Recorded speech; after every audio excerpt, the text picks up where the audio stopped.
পিসি চালু হয়ে বন্ধ হয়ে যাচ্ছে, এই যে আবার চালু হচ্ছে আবার বন্ধ হয়ে যাচ্ছে। বিশেষ করে যাদের এই মাদারবোর্ডটি আসুসের মাদারবোর্ডটি, আমি একটা সহজ একটা টিপস দেব। তো অবশ্যই আপনারা নিজেরাই সার্ভিসিং করে নিতে পারবেন। এবং দেখেন যে কোডিংটা 0 করতেছে এবং মাদারবোর্ডটা একটু ঘুরেই কিন্তু বন্ধ হয়ে যাচ্ছে। যাদের এই ধরনের সমস্যা তারা অবশ্যই ভিডিওটা এড়িয়ে যাবেন না এবং আমার ভিডিওগুলো দেখবেন। আমি সকল প্রকার ডেস্কটপ ল্যাপটপ মাদারবোর্ড সার্ভিস করে থাকি। তো কোডিংটা দেখতে পাচ্ছেন 0 কোডিং। তো এই রকম হলে বিশেষ করে আসুসের মাদারবোর্ড হলে কি করবেন, এবং যারা গিগাবাইট হচ্ছে ব্যবহার করেন তারা অবশ্যই হোয়াটসঅ্যাপে আমাদের নক করতে পারবেন। স্ক্রিনে থাকা নাম্বারটি হোয়াটসঅ্যাপ। এছাড়া আপনারা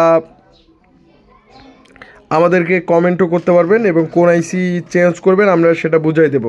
তো মূলত যে মাদারবোর্ডটা এই যে ঘুরতেছে বন্ধ হচ্ছে, এই ধরনের সমস্যা হলে বিশেষ করে আসুসের এই মাদারবোর্ডটাতে তখন আপনারা কি করবেন, তখন আপনারা মূলত যে এই যে আমাদের আইসিটি এটা কিন্তু একটা টুইজার দিয়ে আপনারা একটু ঘুতা দিলেই হচ্ছে এটা উঠে আসবে। এই কথা কর না, ভিডিও করেছে, উঠে আসবে। এই যে আপনারা দেখতে পাচ্ছেন সেটা আইসিটা আছে। আমি যদি একটা অন্য আইসি লাগাই দিই সেম বোর্ড থেকে, আর অবশ্যই এটা যেহেতু 8 MB, তো এই আইসিটা নষ্ট হওয়ার কারণে সেম যদি আমি এটা লাগাই দিই তাহলে দেখতে পারেন এই যে দেখাচ্ছি,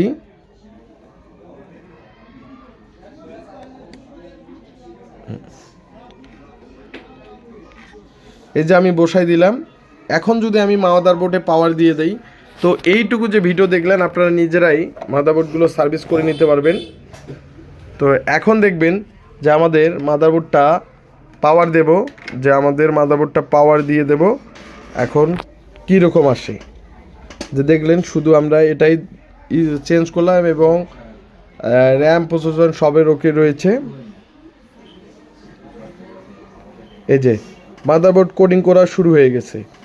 তো মাত্র যে এইটুকু আইসির কারণে কিন্তু এই ধরনের প্রবলেম দিচ্ছে এবং মাদারবোর্ডটা এই যে ডিসপ্লেও দিয়ে দিছে। তো যারা কাজগুলো করতে যাচ্ছেন সার্ভিসিংয়ের, অবশ্যই আপনারা আমাদের ল্যাব থেকে সার্ভিসিংয়ের কাজগুলো করতে পারবেন। এবং যারা যেখান থেকে মাদারবোর্ডগুলো পাঠিয়ে দিতে যাচ্ছেন অবশ্যই পাঠিয়ে দিতে পারবেন। আমরা ডেস্কটপ ল্যাপটপ সকল মাদারবোর্ডগুলোর কাজগুলো করে থাকি। তো আপনারা দেখতে পাচ্ছেন যে আমাদের স্টকে কতগুলো কাজ আসে এবং প্রতিনিয়ত আমাদের কাজগুলো আসে এবং এই মাদারবোর্ডগুলো প্রত্যেকটা মাদারবোর্ড আমরা সার্ভিস করে থাকি।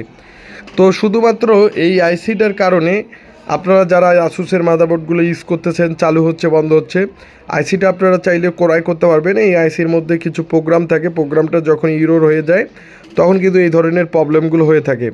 তো যারা যেখান থেকে ভিডিওগুলো দেখেন অবশ্যই ভিডিওগুলো শেয়ার করবেন। তো আজকের এই ভিডিওটি এতটুকুই। আমরা প্রতিনিয়ত ভিডিওগুলো আপলোড করব, তো আপনাদের মাঝে অবশ্যই প্রতিনিয়ত আমরা সমস্যার সমাধান করব। এবং যাদের আসুস ব্যতীত যে গিগাবাইটের মাদারবোর্ড এছাড়া MSI, তারা অবশ্যই কমেন্ট করবেন, ভিডিওর নিচে কমেন্ট করবেন। তাছাড়া হচ্ছে হোয়াটসঅ্যাপে নক করবেন, কোন আইসি চেঞ্জ করতে হয় আমরা বলে দেব। তো এছাড়া যারা চিপ